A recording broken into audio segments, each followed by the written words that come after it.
दोस्तों हिन महिल असां ॻाल्हाईंदासीं जेके माण्हू सवलाईअ सां आसूदा थियनि था, पैसो हासिल कनि था, उहो कीअं हासिल कनि था, कहिड़े लेवल सां कनि था उन्हीअ ते ॻाल्हाईंदासीं।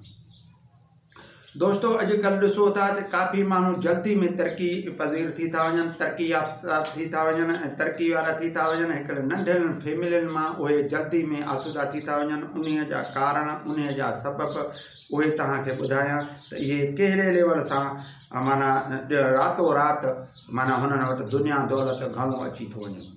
दोस्तों उन्हीअ लाइ पंज नमूननि सां हू हासिल कनि था पैसे खे। 5 क़िस्म आहिनि पैसे खे हासिल करण जा। हिकु त ज़मीर फरोशी, ॿियो हराम जे नाजाइज़ लेवल सां, हराम ऐं नाजाइज़ लेवल सां पैसो हासिल करणु। टियों कूल ऐं कूल ॻाल्हाइणु। चौथों कंहिंखे धोखो ॾियणु। पंजों कंहिंजो हक़ गज़ब करणु। 5 क़िस्मनि सां हू परायो पैसो जल्दी में हासिल कंदा आहिनि। जेके इन्हनि 5 ॻाल्हियुनि ते अमल कंदा आहिनि उहे जल्दी में आसूदा शाहूकार थी वेंदा आहिनि। मगर इहो पैसो कहिड़े कम जो जंहिंमें ज़मीर बि न हुजे, जेको कूड़ बि ॻाल्हाए, कंहिं सां धोखो बि करे ऐं हराम जे लेवल सां नाजाइज़ लेवल सां पैसो अचे, या कंहिंजो हक़ गज़ब कजे, कंहिंजो हक़ फॿाइजे।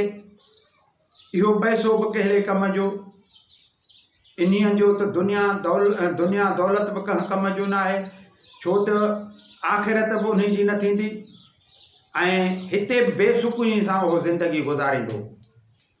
मगर असां उन्हनि खे ही चवण था चाहियूं त अहिड़े लेवल सां लुक़्मो हासिल न कयो।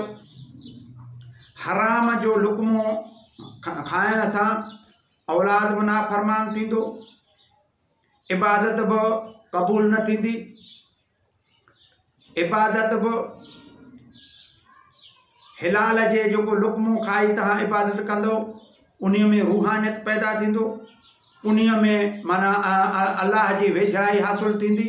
औलिया अल्लाह पीर फ़क़ीरनि जी उन्हनि जी सोबत ऐं वेझराई उन्हनि जी बि हासिल थींदी ऐं उहा नूरानियत फैज़ मुहम्मद वारी नूरानियत मां उहे फैज़ याब थींदा। उन्हनि जी ही दुनिया बि ऐं सुठी थींदी ऐं आख़िरत बि सुठी थींदी।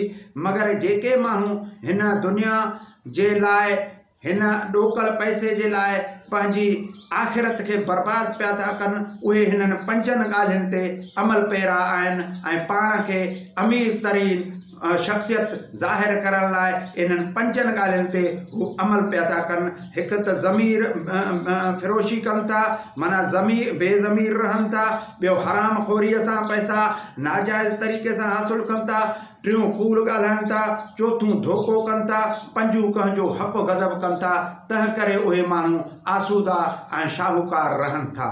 मगर मां उन्हनि सभिनि माण्हुनि खे इहो चवणु चाहींदुसि त इन्हीअ मां रुकिजी वञो। इहे ग़लति कम आहिनि जंहिंमें ज़मीर न आहे। उन में जो नबी करीम सल्लल्लाहु अलैहि वसल्लम फरमायो त बेग़ैरत दयूस जी मां शफ़ायत न कंदुसि ॾींहुं क़यामत जे ॾींहुं। उन हिकिड़े जी मां शफ़ायत न कंदुसि जेको बेग़ैरत दयूस हूंदो।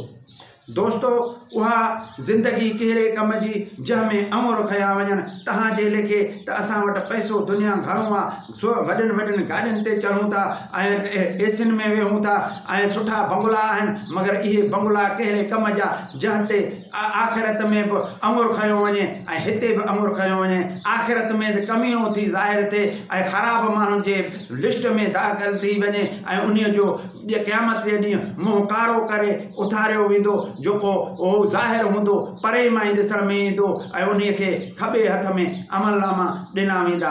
दोस्तों असली आख़िरत जी तयारी कयो। ही मुसलमाननि जी, असां मुसलमान आहियूं, असांजी ही ज़िंदगी आरज़ी आहे। असली ज़िंदगी अॻिते हिते आहे असां उहो कमु कयूं जीअं हिते बि सुठा सॾिजूं हुते बि नबी करीम सल्लल्लाहु अलैहि वसल्लम जा उम्मती आहियूं उन वटि सुरखुरू थी वञी मुंहुं खणी ऐं उहो खणी उते वञी पहुचूं ऐं पंहिंजा अमलनामा खणी वञी उते पहुचूं ऐं जिन जिन जा सुठा अमलनामा कया उन्हनि जा मुंहं अछा हूंदा ऐं उन्हनि खे सॼे हथ में उहे अमलनामा ॾिना वेंदा। महिरबानी। अस्सलामु अलैकुम।